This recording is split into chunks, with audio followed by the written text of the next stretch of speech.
Have you ever wondered why certain women live alone? No boyfriend, no partner, not even appearing like they're looking for any.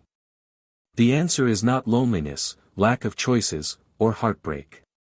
It is rooted in something more awkward, more unsettling, something that deconstructs what we were taught about a woman's position. Because if a woman prefers to be alone, she isn't being lost. She's finding herself. And this kind of self-discovery doesn't come with praise, preferences, or company. It comes with silence, resilience, and a kind of independence that many individuals still don't understand. No, she's not lonely. She's selective. She's not cold. She just got tired of burning for those who never wanted to feel the warmth. There's something very frightening concerning a woman who doesn't need a relationship to feel complete, because that destroys the logic of control, dismantles the myth of emotional dependency, and reveals a painful reality. Many men don't know what to do with a lady who doesn't require saving. And many women are still struggling to recognize themselves in that silent but deafening reflection of power. Carl Jung once said that anything we deny in ourselves turns into part of our shadow. And most of these single ladies are actually a reflection of the collective shadow.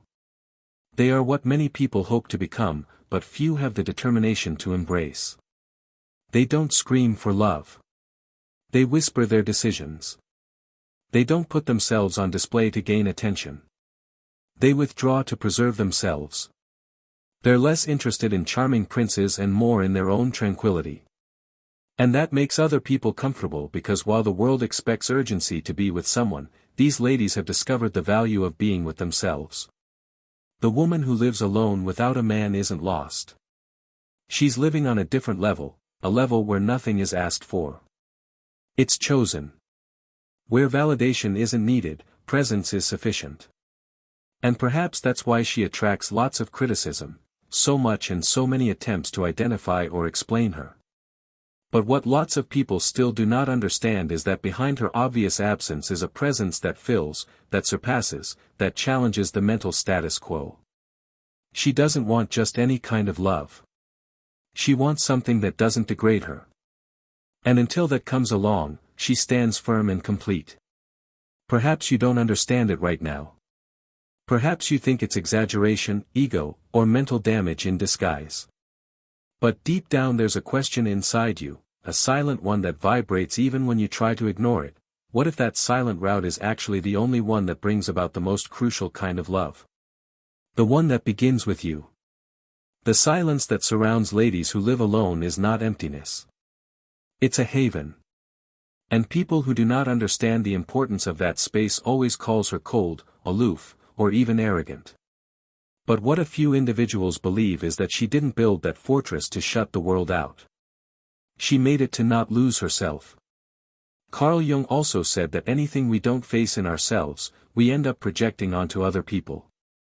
And perhaps that's why so many women continue to confuse isolation with absence, when in real life, it could be a good environment for self-discovery. While many people strive to fill themselves through connections with others, this woman redirected her focus inside. And there, in the depths of her own mind, she faced the ghosts she had avoided for many years, childhood scars, unspoken abandonments, and bonds disguised as love. Her decision to stay alone didn't originate from an open wound but from a scar that eventually healed. She didn't stop believing in love. She just stopped embracing what other people called love when it only made her feel inferior. This woman understands turmoil. She's loved until she lost herself. She has offered too much. She's pleaded for crumbs that never should have been given in the first place. But at a certain point, she woke up. And that discovery wasn't sudden, it was an accumulation of disappointments that stopped bothering and started teaching. What you see now isn't coldness. It's emotional maturity. And maturity is threatening because it requires presence, depth, and reality.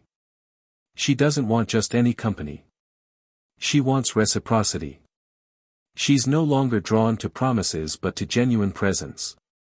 Perhaps that's the reason why she looks unreachable to many, because she doesn't want to be rescued. She wants to be seen. And that needs more than charm or lovely words. It takes determination to go into the depths where only a few dare to go. And that's where many lose hope. Not because she's difficult, but because she's complete. And if a woman becomes complete, she wakes two extremes in the world, admiration and fear. Admiration from people who are also pursuing that completeness. Fear from people who still live in halves, waiting for another person to make them feel complete. She doesn't want to compete with anybody.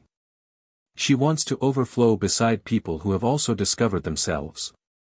Until then, she stays alone, not at fate's whim, but out of commitment to her own spirit. This woman isn't hiding. She's protecting herself. There's a huge difference between isolation and preserving oneself. But society doesn't simply accept a woman like this, a society that still preaches that happily ever after only exists in pairs. A society that distrusts people without a spouse, as if it were a clue of failure. Carl Jung once said that where convention dominates, there's little place for authenticity. And this woman doesn't live by conventions. She lives by essence. She hears comments like, "You're too selective. You should be more transparent. No one is perfect." And she smiles, a calm, almost humorous smile, because she understands what many mean by being selective. Is just the bare minimum, the minimum that it took many years to discover she deserved. She's not aiming for perfection. She's looking for someone mature enough to love without destroying. A person who's done the inner struggle she has already faced. And let's face reality, that's not something you find on just every street corner in town.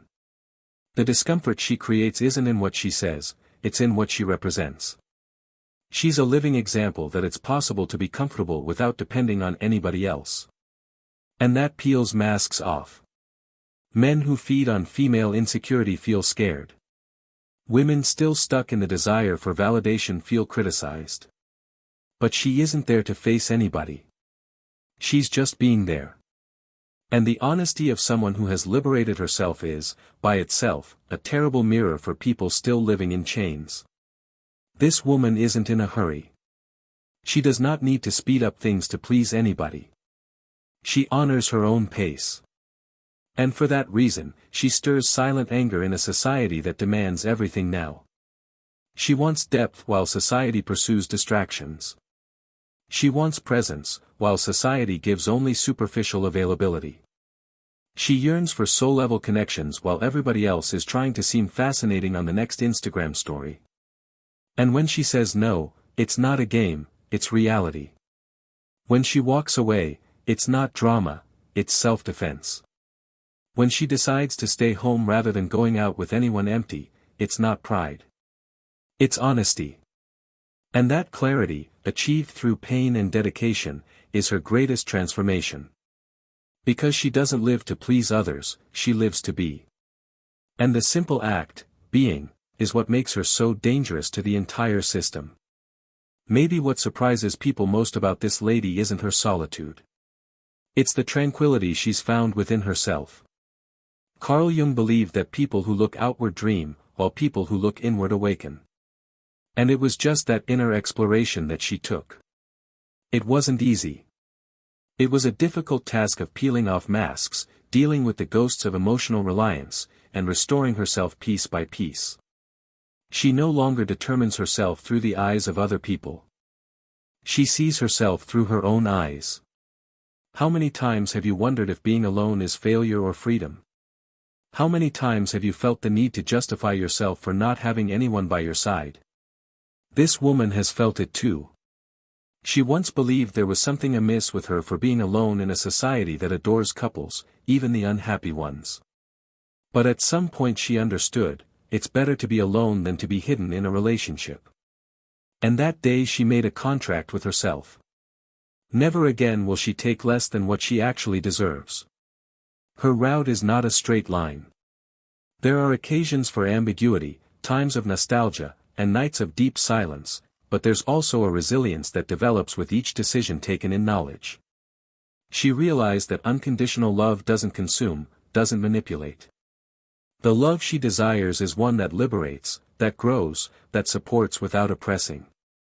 And until that love comes around, she decides to keep developing on her own. Not out of ego, but out of honesty.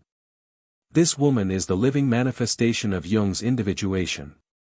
She shattered, encountered her shadow, descended into the unconscious, and emerged more whole than ever. And now that she acknowledges herself, she refuses to be half of anything again. She doesn't want anyone to complete her. She wants somebody to share that understanding with. That's intimidating because it requires emotional accountability. And sadly, few are willing to love wisely. Many still love out of lack, out of ownership, and out of fear. And if she walks alone now, it's because each step resonates with learning. Every no she gives is a sign of self-respect. Every absence she enforces is an indication that love should never be begged for. She no longer has to prove anything to anybody.